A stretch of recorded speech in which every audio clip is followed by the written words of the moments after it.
The terracotta warriors, a household name to millions worldwide.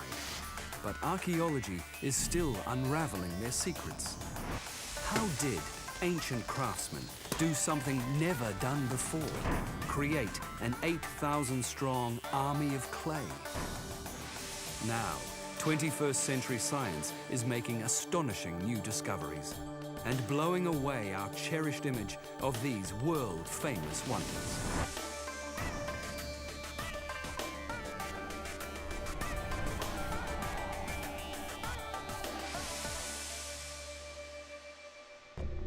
The year is 221 BC.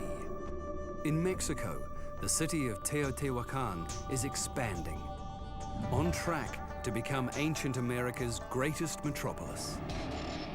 In Egypt, the city of Alexandria boasts a 130-meter lighthouse, one of the tallest buildings in the world. And in China, a team of craftsmen begins one of mankind's most incredible creations. More than 2,000 years later, in 1974, farmers digging a well near the Chinese city of Xi'an discovered their work. Strange fragments of clay sculpted in human form. Chinese archaeologists dug test probes, which led to a staggering find. 8,000 clay warriors, infantry, archers, generals, cavalry, buried in 3 pits near the tomb of one of history's most powerful men. The brilliant soldier and ruthless conqueror called Qin Shi Huang. More than 2,000 years ago, he unified 7 warring kingdoms into a single empire called China, giving himself the title of First Emperor, and building himself one of the biggest pyramid tombs ever seen on Earth. Why did China's first emperor order 8,000 life-size clay soldiers for his tomb? Something no Chinese ruler had ever done before. And how did his artists make those 8,000 statues, each nearly 2 meters tall and weighing up to 300 kilograms? Something no Chinese craftsman had ever done before. The vast achievement of the terracotta warriors demands an explanation. Even for an emperor, they would have cost a fortune. Creating them would have required years of work and endless ingenuity, as workers struggled to make clay statues on a scale never attempted before. And when they were finally finished, they were buried out of sight for all time. Why did Qin Shi Huang go to all the trouble and expense of making them? Nearly 200 kilometers west of the first emperor's tomb, archaeologist Jiang Hongwei is in charge of another tomb where the search for answers begins.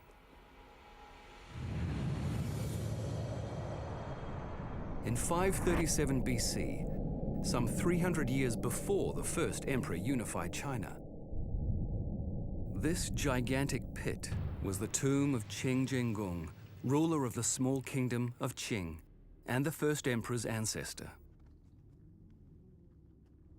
And these wooden boxes are grim reminders of what happened here on the day he was buried. The ritual killing of his entire court. When Qin Jinggung passed away, he buried 186 living people with him. They were buried in these coffins. Each coffin was numbered, and each victim was also given a number. Every victim was buried in the coffin with his or her number. The position of every coffin had been pre-assigned. Pride of place went to the ruler's ministers and wives, assigned to the coffins nearest his own. Cruder caskets in the outer ranks held the royal craftsmen, bodyguards, and other useful commoners. All of them killed to serve their lord in death as they had in life. This was the biggest human sacrifice ever found in an ancient Chinese tomb. But it wasn't the only one. Almost every big tomb would have 100 to 200 corpses. This is a massive number. Body counts like these from royal tombs conjure up images of slaughter. But the evidence doesn't support a bloodbath. These are the bones of some of the people buried in Qin Shi Huang's tomb. And according to archaeologist Jiang Zhongli, some of these people were happy, or at least willing, to die. At that time, people believed that there was another world where people could carry on their lives after death. Rulers, attendants, and followers were enjoying their lives with their masters when he was alive, so it was quite natural to follow him when he died. For them, death was another form of life.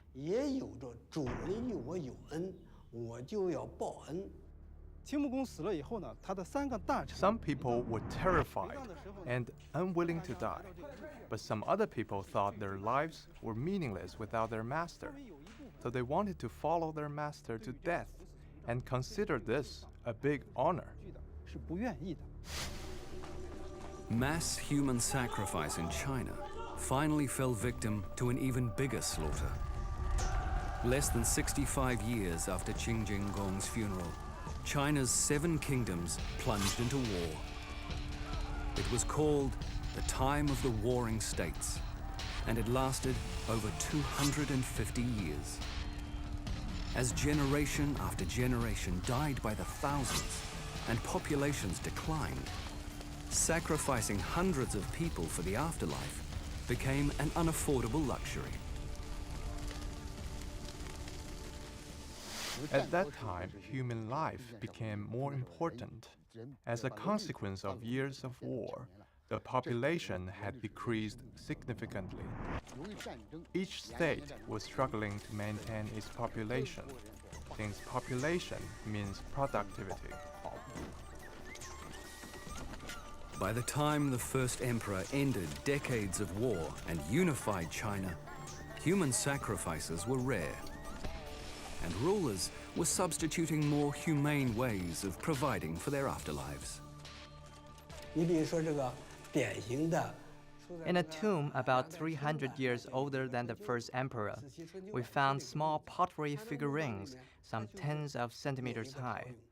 This shows that pottery figurines were replacing living beings as burial objects. From that point on, tombs which we found had more and more stuff of this kind.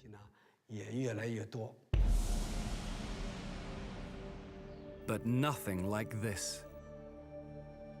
The first emperor inherited the tradition of tiny tomb figurines and took it off the charts. His tomb figures were life-size, and no 2 of them seem alike. Their shoes, their bodies, and especially their faces, all seem different. Some believe that the 8,000 clay warriors are all individuals, but no one's ever crunched the numbers until now. In Wellington, New Zealand, facial recognition expert Glenn Cameron is about to try something no one's tried before. Using NeoFace, a facial recognition software that's been rated best in the world. It is being used throughout Asia and around the world in border control, surveillance, immigration, and by the police. We can match around 1 million faces per second. So we're very proud of it, and we think it's going to do a good job at today's mission. That mission is to analyze the faces of about 100 terracotta warriors, comparing eyes, noses, mouths, and other significant features, trying to find any that match.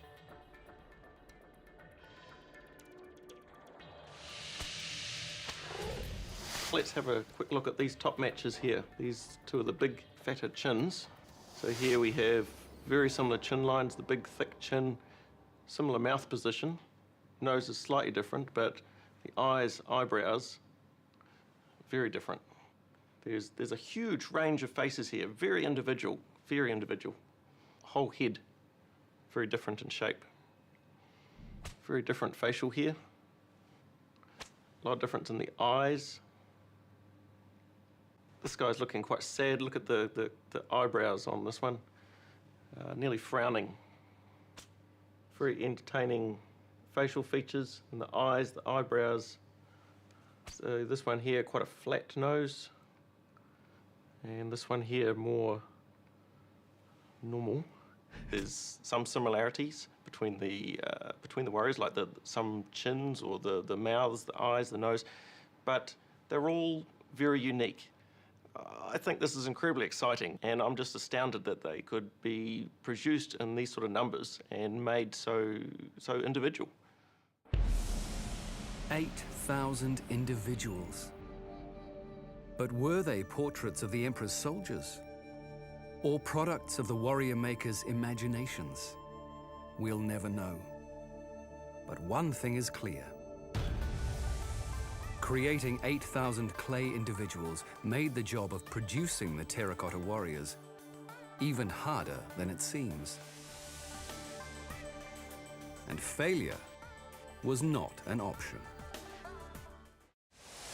Day one of terracotta warrior production. Around 221 BC. What was it like to face the challenge of making life-size soldiers out of clay when you'd never done it before? Just ask this man.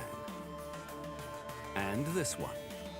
Jiang Binruo and Han Ping-che make terracotta warriors for a living. Their factories turn out thousands of terracotta warrior replicas every year.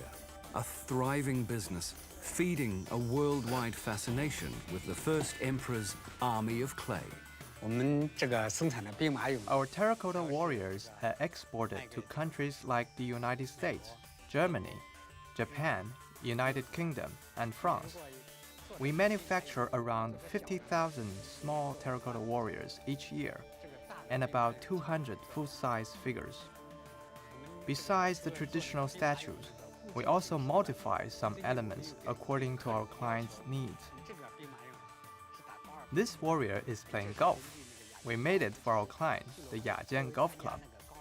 The golf club gives it to winners as a trophy. Today, or 2,000 years ago, success depends on finding a clay that's tough enough to make a life-sized warrior. Jiang Binruo searched far and wide until some 17 kilometers away from the terracotta warriors, he finally found a clay that could stand up to the job. This is called red clay. It is sticky and strong. We searched many places and could not find anywhere else with this much red clay. But we find that this place has a lot. Now we only use red clay from here to make terracotta warriors. 2,000 years ago, I think terracotta warriors would have been impossible to make with any other soil or clay. For the first emperor's craftsmen, finding the right clay would have solved the first big problem of making a life-size warrior. But it would not have solved an even bigger problem. How to make thousands of them. And fast. The first emperor died in 210 BC, only 11 years after he ordered his terracotta army. To finish 8,000 warriors in 11 years, his craftsmen must have made over 700 a year, more than 3 times the annual number of life-size figures modern replica makers produce. How did they do it? One clue comes not from the warriors themselves, but from something they once held in their hands. Yang Fuzi is a 10th generation bowmaker. He makes replicas of ancient Chinese crossbows, like the ones once held by some terracotta warriors. Even today, the hardest part is casting the crossbow's metal trigger, a challenge that's made Yang deeply respectful of the men who made those triggers 2,000 years ago. We found one trigger at one city and another trigger at another city that is 2,000 miles away. Parts of the trigger are exchangeable. In modern terms, these are standardized parts. I don't know how they designed these parts. Even now, this is not an easy job. Even experienced artisans need to work carefully. Archaeologist Liu Zhangchong is an expert on the weapons found with the terracotta warriors. He's impressed too. We found more than 30,000 arrowheads in the pits. We tested the arrowheads and found the difference in their sizes to be less than 1 centimeter. Some of them only have a difference of 0.22 millimeters. The difference is very tiny. We know that weapon manufacturing was standardized. The first emperor's weapon makers signed their work. And so did his warrior makers. Archaeologist Yuan Zhongyi has identified their names. In each of the figurines, you can find the name of the craftsperson in the most hidden places. They did this in hope that people would never see their names. But why did they sign their work when they wanted to remain anonymous? It seems they didn't have a choice. This is to allow their managers and superiors to check their work. If things are not constructed well, the worker may be asked to recraft them, or in the worst-case scenario, go to jail or be decapitated. As they began work, the warrior makers must have had two major advantages: years of experience on the imperial assembly lines, and knowing that the likely alternative to success was death. Both would no doubt have helped them solve the immense problem of making 8,000 life-size figures in just over 10 years. But how exactly did they do it? After years of trial and error, modern replica makers have learned there's only one way to quickly mass-produce big clay statues: pushing the clay into a mold, waiting 2 or 3 hours for the clay to harden, removing the mold and propping up the clay torso with wooden sticks, while workers carve details, making heads, hands and legs in separate molds, letting everything dry out for 10 days to 2 weeks, then firing all the pieces separately in the kiln. The replica makers have learned that if they made a whole statue, it would collapse under its own weight before it dried, or fill with hot air and explode in the kiln. Because we mass produce, making hundreds or thousands of copies of one statue, molding is the only way. And that's not just his opinion. Archaeologists agree that 2,000 years ago, the first emperor's craftsmen knew that molding was the key to efficient mass production. Mass production was the only way to explain the large numbers of arrowheads we found. The difference between arrowheads is tiny. I think they used molds, so they were able to produce massive amounts of arrowheads with tiny differences. Case apparently closed. Ancient warrior makers must have met the mass production challenge by using molds, just like modern warrior makers do.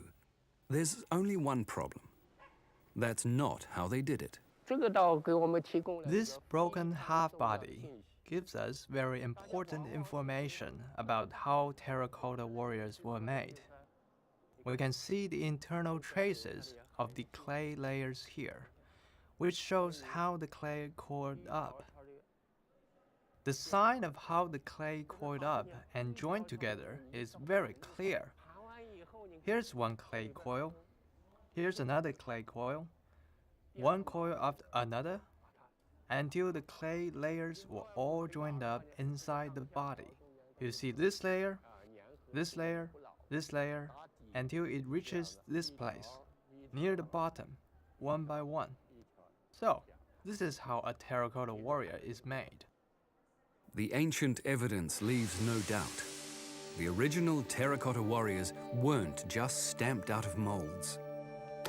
Molds did play a part, making hands, ears, and heads.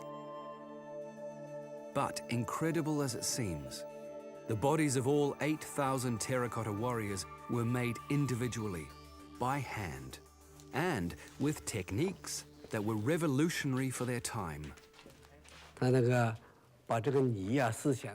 ancient craftsmen used a simple method. They pounded the clay until it became soft, and rolled the clay into strips. Then they coiled the clay strips upward. We call this method clay coiling. The first emperor's craftsmen were the first people in China to make statues this way. Coiling seems an incredibly laborious way to make over 700 statues a year. Just how hard was it? Archaeologist Chang Zhongli has decided to find out. By making a terracotta warrior torso the old-fashioned way, with replica maker Han Pengzhe and his master craftsman. When we opened our business, we weren't sure how to make a terracotta warrior. I read about the traditional clay coiling method, and we tried it. It took us a month to finish one statue. The heart of the challenge: make a figure that's 180 centimeters tall, but only 2 centimeters thick, that won't distort or collapse under its own weight, a danger that grows greater and greater as the coiling goes higher and higher. Supporting the figure with wooden sticks helps, but the only real solution is to stop and let the clay dry over and over again before coiling higher. That means stopping work long enough to let the clay dry, but not so long that it dries too much and cracks. When I looked at the terracotta warriors, I was amazed by the ancient people's achievement. My statues collapsed 3 or 4 times when I first started. Today, molding a warrior takes 10 days to 2 weeks. Coiling one can take as long as a month. So why did the first emperor's craftsmen, ancient masters of the assembly line, choose coiling over molding? Because molding may be the best way to make the same statue over and over again, but coiling is the best way to make 8,000 different ones. If these statues were made with molding, it would only be efficient if we made the same copy over and over again. This was not the goal of the ancient people. With the clay coiling method, it is easier to make each terracotta warrior different, whether it was fat or slim, tall or short. The idea was to create a group of humans. But if coiling made more sense for individualizing the warriors, it was still a slower process. Only one thing could speed it up, and the first emperor knew it. Experts believe he made his terracotta army the same way he built his gigantic tomb, with massive manpower. Archaeologists have found 87 different names stamped on the terracotta warriors. So, 87 master craftsmen must have been in charge of making them. A team of apprentices would have worked under each master. Experts estimate 10 apprentices per team, making at least 87 teams with nearly 1,000 workers.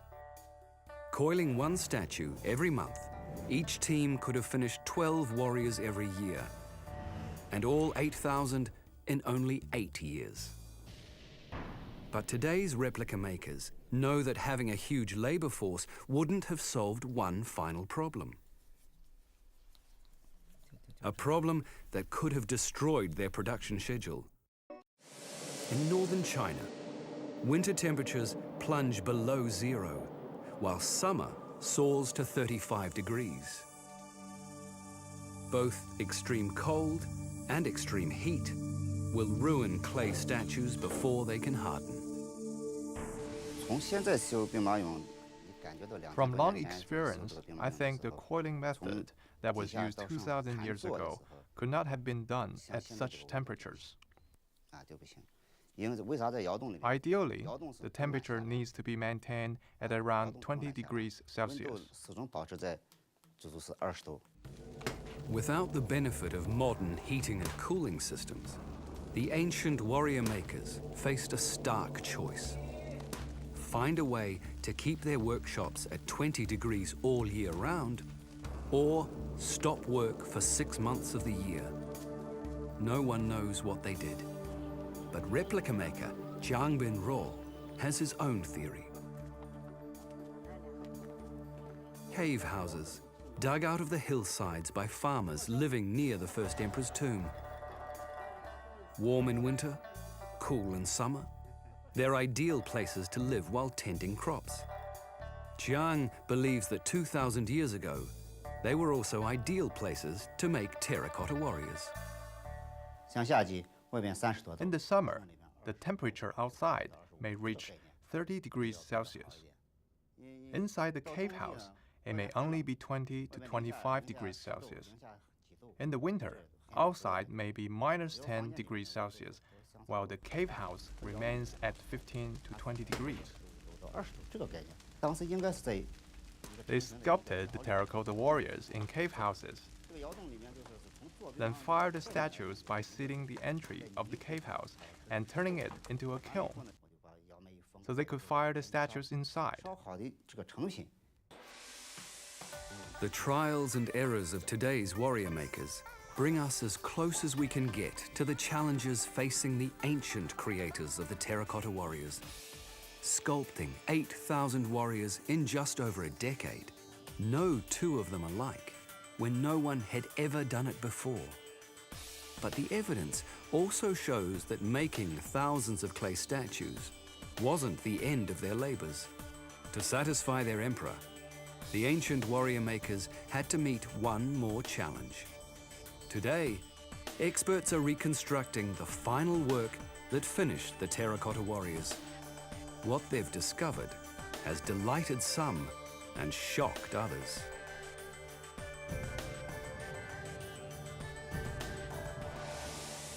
After more than 35 years, experts have learned a lot about restoring the terracotta warriors. But they're still unable to prevent an archaeological tragedy. Warriors emerge from the earth bearing traces of color. But those colors vanish within a week, sometimes minutes after excavation. Conservation expert Zhou Tie and his team race the clock to save what they can. Our crew was the first ever allowed to film them at work on newly excavated terracotta warrior fragments never seen by the public, fresh from the ground after more than 2,000 years. When people created the terracotta warriors 2,000 years ago, all the pits were full of color. When we excavated, the paints were almost gone. Only small areas of paint remained, and those were in poor condition. The paint can easily fall off after excavation. For years, an international alliance of experts from China and Germany has battled to save the terracotta warriors' colors. A battle they still haven't won. But at least they've identified the enemy. A syrup-like substance with a pungent smell that was one of ancient China's most coveted treasures. Lacquer. According to German conservator Katharina Bleinsdorf, Every one of the 8,000 terracotta warriors got a coating of lacquer from head to toe.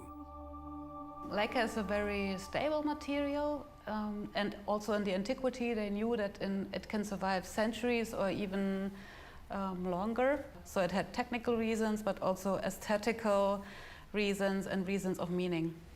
To understand why anyone would find this stuff beautiful and meaningful, you have to understand how valuable lacquer was 2,000 years ago. It was the ancient world's plastic, a hard resin that protected whatever it covered from decay.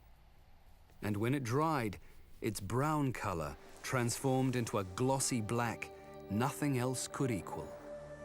Lacquer wares were luxury goods, and it probably was so expensive that only the emperor could afford to lacquer a whole army. But strength and beauty weren't the only things that made lacquer so expensive. It was also hard to get.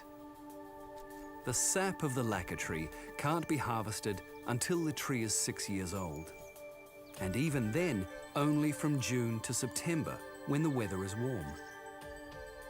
Some experts believe it would have taken the sap of 25 trees to lacquer just one terracotta warrior, and as many as 200,000 trees to finish all of them. That's because lacquer harvesters can take only about 10 grams of sap from each tree, just enough to fill an egg cup. And you can't take very much because otherwise the tree will die. So you do it once and you let it heal and then you continue it. And the lacquer trees aren't the only ones at risk. Lacquer's related to poison ivy and poison sumac. Touching it, or just breathing its fumes, can make you wish you hadn't. I tried to work with the lacquer several times just for experiments. And in the beginning, not much happened, but then twice there was a strong reaction where really my hands and my whole face was covered with this rash. It's not painful, it's just itching, and you have to control yourself a lot not to scratch. And it's not really looking nice. And what normally happens is that you get this reaction several times, and then there's an immunization, so afterwards you don't get it anymore. Or so she thought. Just breathing lacquer fumes during this interview triggered another reaction 2 days later. The first emperor's workers had to expose themselves to lacquer. But why do 21st century researchers do it? Because they know that lacquer is the key to saving the colors of the terracotta warriors. The problem is that the lacquer layer was embedded in the wet soil for 2,200 years. As soon as excavation exposes the wet lacquer to air, its moisture begins to evaporate. As it dries out, the lacquer begins to shrink until it curls up and separates from the clay, taking the paint with it. Finally, the lacquer layers just flake off in tiny flakes, and then there's no chance to bring them back to the terracotta. The only solution is to somehow keep the drying lacquer attached to the terracotta by replacing its water with something else that won't evaporate. One group of German scientists has tried coating warrior fragments with a plastic used to seal underground water pipes, then bombarding the plastic with electron beams from a particle accelerator, which evaporate water and bond the plastic to the lacquer. But that can't be done by archaeologists in the field, who may have only minutes to save a painted warrior. We hope that we will find a method that is simple and cheap, easy to apply during the excavation, and that helps to preserve the lacquer layers in the first moment.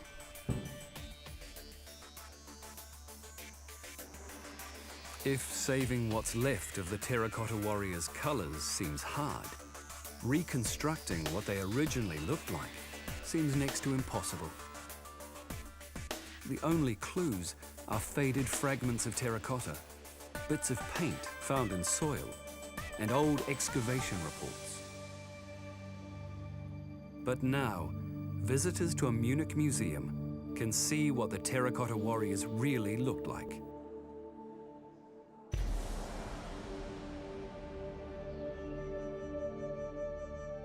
After years of painstaking research, Katharina Bleinsdorf and her colleagues have painted 2 warrior replicas as they believed they looked on the day they were finished over 2,000 years ago. Many people were astonished or surprised because they didn't expect them to be so colorful. And some people were also really shocked because somehow they just liked the terracotta version and they found it's kind of disturbing it or breaking it up. And they really asked me, are you really sure that it has to be like this? It's based on our findings, so we are pretty sure that this is true. And they just have to get used to it. And we tell them that, of course, we are not going to repaint the originals. Seeing the warriors restored to their original colors is surprising enough. But the surprises don't end there. When they analyzed surviving color fragments, conservation experts made an unexpected discovery. One of those ancient colors wasn't like all the rest. Its name is Chinese purple, and it's so mysterious that halfway around the world at California's Stanford University, inside the synchrotron radiation light source, the world's most powerful X-ray machine, a team of scientists has focused a light 1 billion times brighter than the sun on a few flakes of Chinese purple, trying to find out exactly what they're made of. Now actually we know we have the first concrete material evidence. Zhe Liu, Apurva Mehta, and Nobumichi Tamura are all physicists, but they're trying to solve an archaeological mystery. We're looking at one clamp of the Chinese purple pigments, and the size is around 50 microns. So it's about the cross-section of your hair. From very tiny sample, you can tell a very big story. The big story starts with the fact that Chinese purple is one of only 2 entirely man-made colors produced anywhere in the world before the birth of Jesus. The other was Egyptian blue, created by chemists working for the pharaohs thousands of kilometers from China and centuries before the Silk Road opened up trade between China and the West. People speculate there's a technology transfer from Egypt to China because of the similarity between those 2 materials, which is really significant in terms of technology development and communication between 2 civilizations. The synchrotron light beam confirmed that Chinese purple and Egyptian blue shared all the same ingredients, with 2 exceptions. Egyptian blue contains calcium, but Chinese purple contains barium. And the Chinese also added something the Egyptians never used: lead oxide. It indicates that the Chinese really actually invented the Chinese purple completely independently from the Egyptian. There was no technology transfers at all here. And that told us that the technology they used for forming this material was very unique. But if it wasn't brought from Egypt, how was Chinese purple invented? The team believes the answer isn't found in art or science, but in religion. This burial suit was made for a Chinese ruler who went to his grave not long after the terracotta warriors went to theirs. A suit made of thousands of pieces of jade. 2,000 years ago, the Chinese elite believed jade would magically make them immortal and paid alchemists to find a formula for making jade. The alchemists created a jade look-alike called Chinese glass, made with barium and lead, the 2 key ingredients of Chinese purple.